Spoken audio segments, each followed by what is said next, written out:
Namaste, welcome to the White Lotus by Kamal. Our today's topic is how family lineage affects us.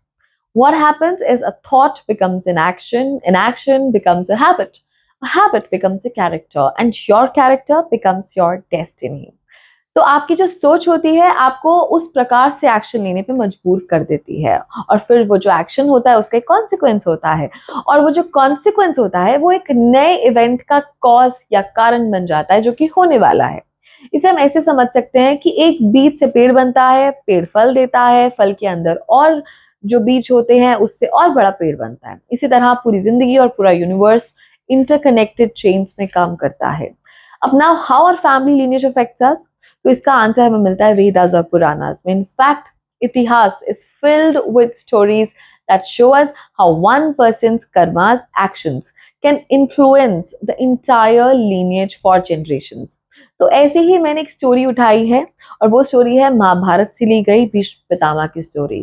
So the story of Bhishma Pitama is not just about the family lineage, it is about how the choices of one generation become the circumstances of the next generation। तो चलिए story start करते हैं। Story start होती है king Shantanu के साथ, जो father होते हैं भीष्म पितामह के। भीष्म पितामह का पहले जो नाम होता है वो होता है देवव्रत। तो सत्यवती शादी तो करना चाहती है लेकिन उनकी एक शर्त होती है। वो शर्त ये होती है कि मैं तभी शादी करूंगी जब मेरा बेटा यानी कि उनका और जो शांतनु है उनका बेटा किंग बनेगा, थ्रोन पे बैठेगा, ना कि देवव्रत जो कि बाद में जाके भीष्म पितामह बन जाते हैं।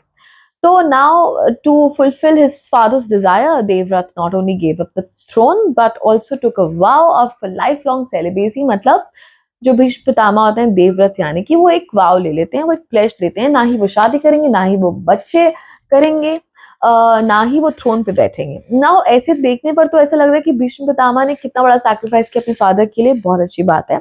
लेकिन ये सैक्रिफाइस की उत्पत्ति अटैचमेंट से हुई है, धर्म से नहीं हुई, राइट। तो धर्म क्या कहता था? उनका धर्म कहता था कि उनको ये सोचना चाहिए था कि फ्यूचर में किंगडम का क्या होगा, कौन बनेगा राजा, क्योंकि उनके अलावा कोई नहीं था अभी तक। प्रजा का क्या होगा, राज्य में स्टेबिलिटी कैसे आएगी, ये उनका धर्म था।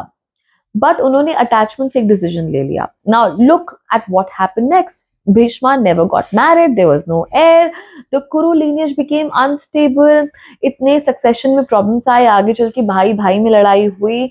सो एक डिसीजन ने दूसरे कॉन्सिक्वेंस क्रिएट किया, दूसरे कॉन्सिक्वेंस ने तीसरा कॉन्सिक्वेंस क्रिएट किया। ऐसे करते करते ये चेन जो थी इतनी बड़ी हो गई कि अंत में कुरुक्षेत्र वॉर हुई।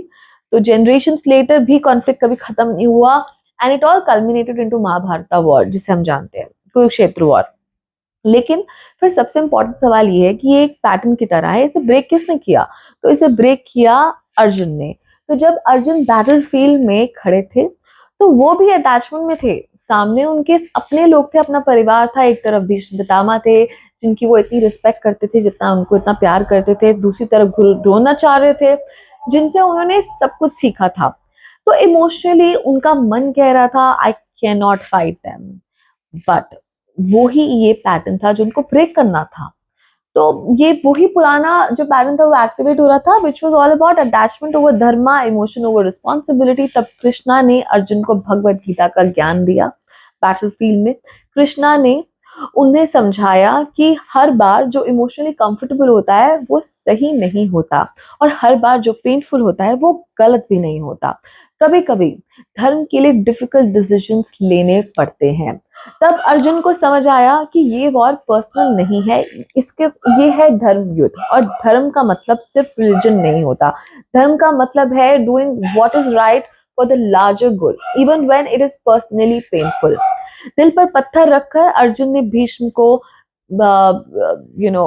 भीष्म के विरुद्ध युद्ध किया, गुरु द्रोणाचार्य के विरुद्ध युद्ध किया। उन्होंने अस्त्र उठाए, इसलिए नहीं क्योंकि उनके प्रति उनका सम्मान, प्यार या कुछ भी कम हो गया था, बल्कि इसलिए क्योंकि अब वो समझ चुके थे कि अगर अधर्म को सिर्फ अटैचमेंट की वजह से कंटिन्यू किया तो क्या होगा, तो फ्यूचर जनरेशन भी उसका प्राइस पे करेंगी जैसे उन्होंने पे किया।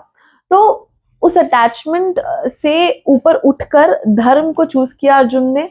उसने कंफर्ट से ऊपर उठकर रिस्पॉन्सिबिलिटी को चूज किया, उसने इमोशन से ऊपर उठकर विजडम को चूज किया और इसी तरह पैटर्न ब्रेक हुआ।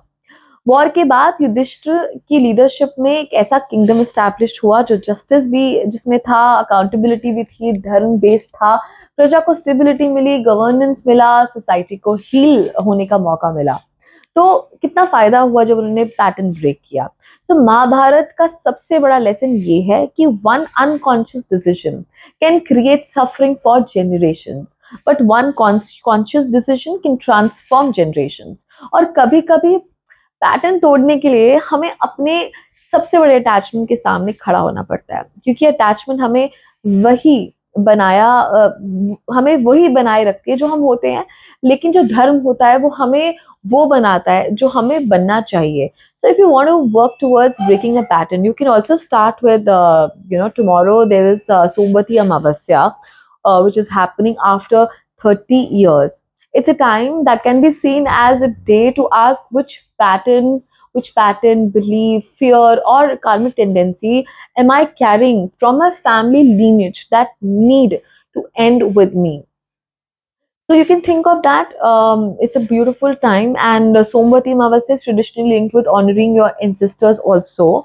तो आप उनको सम्मान देते हो, उनको याद करते हुए, perhaps you can ask a deeper question, which is not only what we receive from our ancestors, but also what patterns will stop with us and what blessings will continue through us.